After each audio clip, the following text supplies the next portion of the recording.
Am I the a-hole? I didn't attend my son's wedding. I instead spent the evening with his ex-wife.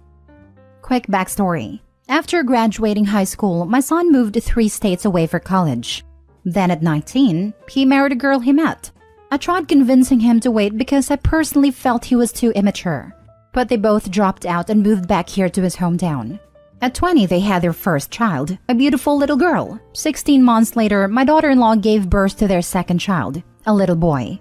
After the first baby, my wife and I noticed our daughter-in-law wasn't happy. We both thought it was PPD related. Just after the second arrived, my son and his wife separated. She would bring the kids over for a visit. It was then she began unloading on us. I know there's 2 sides to every story, but considering I know my son, I believed her.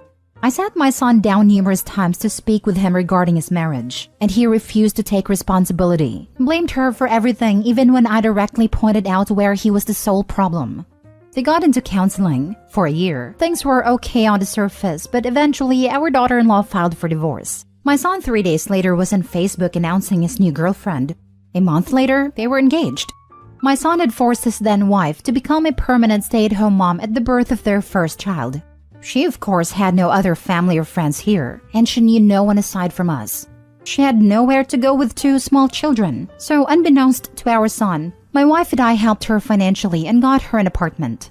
Before the divorce was even finalized, we received a wedding invitation. I made it clear to my son that I would not be attending and they would not have my blessing. His mother told him she would see to it that I would attend, but I stayed consistent in my decision. I also asked him not to bring his fiancée around our house out of respect for the mother of his children. The wedding happened on February 11, and the night before, my wife gave me the final push. I still did not attend. Our daughter also did not attend for the same reasons. My wife picked up our grandkids, got them dressed, and attended the wedding, while my daughter and I decided to spend the evening with his ex. I couldn't imagine her sitting alone while her kids attended their father's wedding. She was taken aback that I didn't end up attending his wedding. We took her out to distract her mind. I just wanted her to know she'll always be considered family to us.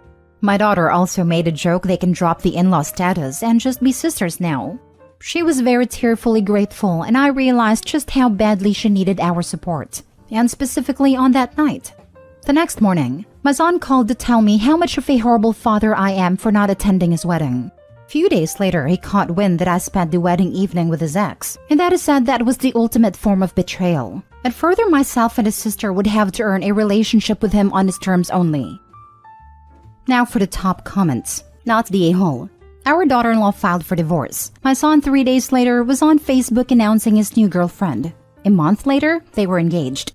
Ew. The best children are the ones you choose. My ex posted about his new girlfriend on Facebook before I had the chance to file. But we separated because of his cheating. It's nice that he was fired soon after, and now the affair partner is financially supporting him. Not the a-hole. This is funny. Do you have to earn a relationship on his terms? I think he needs to check his offering. He's way overvaluing what he brings to the table. Honestly though, why would anyone care to earn a relationship with someone who clearly puts no value on the relationships he already had? He didn't care when Opie said from the get-go he wouldn't attend, because he just assumed he would get his way in the end. The only relationship this guy values is the relationship with that guy in the mirror. Opie, not the a-hole. Not the a-hole. It sounds like you're a reasonable parent who acknowledges when your kid is being an idiot. I don't see anything wrong with you choosing to support the mother of your grandchildren, who he seems to have left in a bad spot. Too many parents don't want to hold their children accountable. I'm glad this father does. My father was abusive, and his parents always sided with him and told me to just deal with it. Whenever he did something, they just swept it under the rug. They didn't want to believe their son could be such an a-hole, despite seeing him blow up themselves. So they would rather live in denial. Next story. Am I the a-hole for taking legal action against my sister-in-law for damage she did to my dad's property? My 24 female dad is pretty well off and owns multiple properties in both the country I live in as well as back in his home country. Because of this, and the fact that my husband and I both have good careers, my sister-in-law has always had a snobby attitude towards us and my side of the family, and tries to mooch off of us at any chance she gets. When we go out to eat with my husband's side of the family, we're expected to pay. Christmas and birthday, his side of the family expects good gifts, etc. His sister is currently on her third marriage and has 3 children, all under the age of 10. Her and her husband were looking for a place to host their wedding and approached me about using one of my dad's properties to host it. I was very hesitant at first to help her because of the treatment she has given me in the past, but it's my dad's property after all, so I contacted him to ask him about it. He said it's my call, but told me to 1. Have them sign some type of agreement stating that if any damage is done to the house, they are liable. 2. They are going to be charged a reasonable fee to use the house.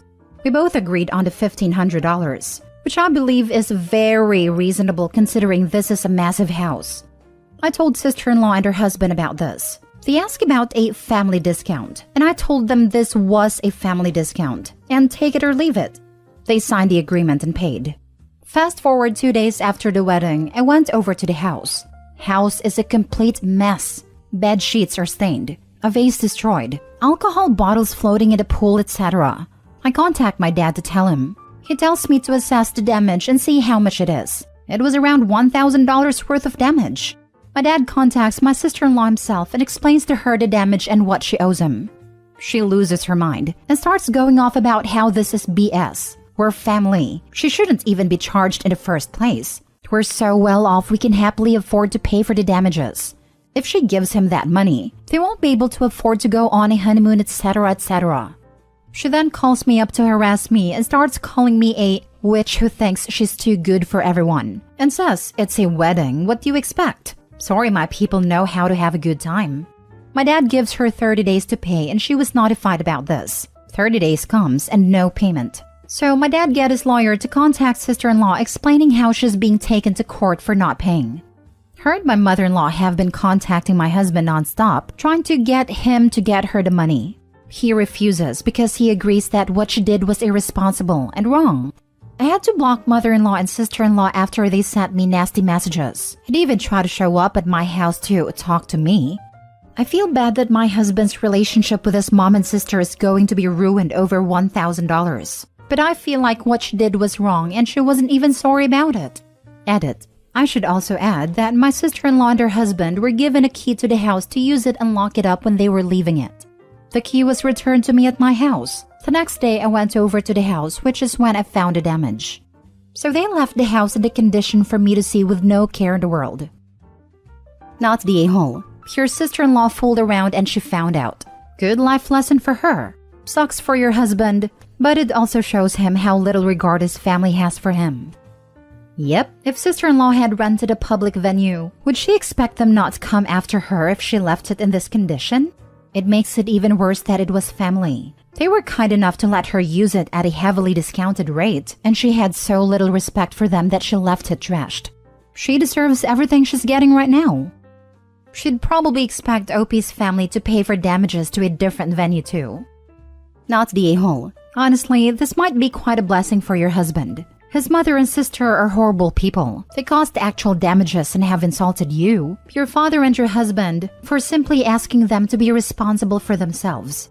If they choose to step out of his life over this, so much the better.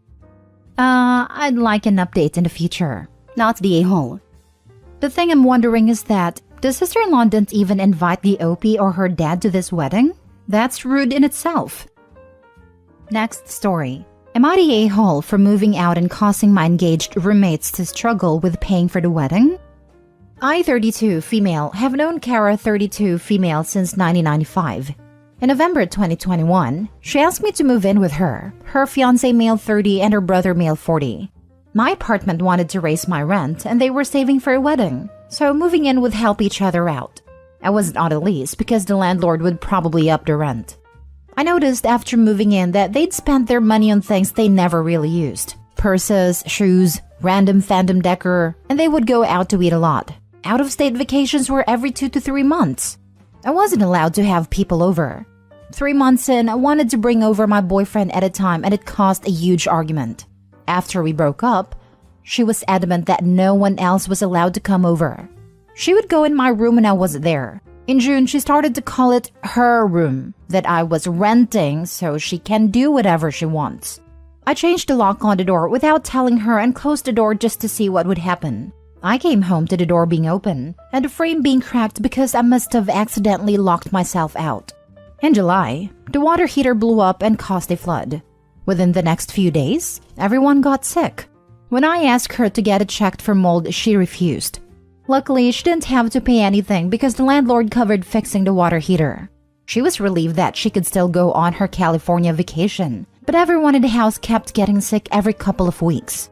I purposely avoided the house so it didn't affect me quite as much as it used to when I was constantly there. In November 2022, I came home and found black mold literally growing on the bathroom ceiling in different spots. I confronted her about it multiple times and she said it's calcium buildup. In December, they finally picked out a wedding date and venue. His parents told them that instead of paying for the whole thing like they originally said they would only be paying for half because she wanted an elegant look. Her parents are both deceased, so it's up to the couple to pay for the other half. My friend started freaking out because they hadn't saved the entire year. In early January, my brother's divorce was finalized and he got a house. He asked me if I'd like to rent out a room as he'd rarely be home and is charging me next to nothing. It's honestly an offer I couldn't refuse. So I took them out to eat in public and told them I paid them for February's rent, even though I had my stuff moved out before the end of January. They were shocked and went silent until last week when I was flooded with texts. Apparently, I'm completely screwing them over. They said they're going to change the venue and she might have to return her $1,500 dress. They wanted me to know about how badly I screwed them over. She asked if I could spot her some money every now and then to help make up for my betrayal. But to be honest, I'm over this friendship. Am I the a-hole? Now for the top comments. Nope, not the a-hole. Clearly and unequivocally. It's not even just a money issue, it's a full and toxic environment issue. Literally and figuratively. God, they sound exhausting. There was nothing reasonable or justifiable about how they treated Opie, like a clueless child versus a grown adult for Pete's sake. Glad she got the hell out of there. Not the a-hole. You should have moved out sooner. Yeah, that February rant was totally unnecessary in this context, because Kara's rude and selfish and controlling AF. Absolutely not the a-hole. There was mold in the apartment that your so-called friend was refusing to take care of. Plus, you weren't allowed to have guests and your privacy wasn't being respected. Moving out was a smart thing to do. It's clear that Kara only asked you to move in with her so she could use your rent to live a more comfortable lifestyle. Think about it. If they asked you to move in so they could save up for their wedding, why did they freak out when they learned his parents were only going to pay half the costs? After a year of having a roommate, they should have had a good portion of money saved up. You don't owe her anything. She should have been more a responsible adult and a much better friend. It would probably be best to end a friendship. Last story. Am I the a-hole for buying my girlfriend's sister a car? About 4 years ago, my girlfriend and her younger sister had a huge falling out. I don't know what about because my girlfriend never went into any specifics, and that was before I even met her, but they haven't spoken to each other since. I've been with my girlfriend for 2 years. About a year ago, her sister reached out to me because she wanted me to persuade my girlfriend into meeting with her because she wanted to reconnect. But when I told my girlfriend, she said she never wants to see her. 2 weeks ago, her sister messaged me again and asked me if she could borrow $2,000 from me because she needed to buy a new car, and she said she'd pay me back monthly. I told her that I can't just borrow her money because I don't know her, and I don't know if she's actually gonna use it to buy a car. But I told her that if she found a car for sale she wants, I can go and see it with her and pay for it. So a couple days ago, I met up with her, and I paid just over $2,000 for a car. This was the first that I actually met her in person. I told her she could just pay me back whenever. I honestly just felt a bit sorry for her. I could tell she genuinely wants to reconnect with my girlfriend, but she just refuses. Her sister also didn't tell me any specifics about their falling out, but that it had to do with my girlfriend's old boyfriend, and how my girlfriend basically accused her of doing something she didn't do. I didn't press her for anything specific because I could tell she didn't want to talk about it. Afterwards, I told my girlfriend about it and she got furious at me. She said I shouldn't have bought her a car, and she claims I betrayed her trust by going behind her back. We argued about it for a while and, well, since then she barely speaks to me. But I honestly don't think I did anything wrong, especially since we don't share finances. So I spent my own money and not hers. So was I the a-hole? I don't know if ages are relevant here, but I'm 27, my girlfriend is 25, and her sister is 19. You're the a-hole. Boundaries, dude. You need a refresher. You, as a 27-year-old man, should not be going behind your girlfriend's back and contacting her estranged teen sister, let alone buying her a car. Creepy, inappropriate, and downright weird as hell. It is a huge red flag, and I would just dump such a boyfriend. Apparently, you learned that it had something to do with a boy, and you honestly ask if you are the a-hole? This just screams that OP is the kind of person to say family's family no matter what they've done to you.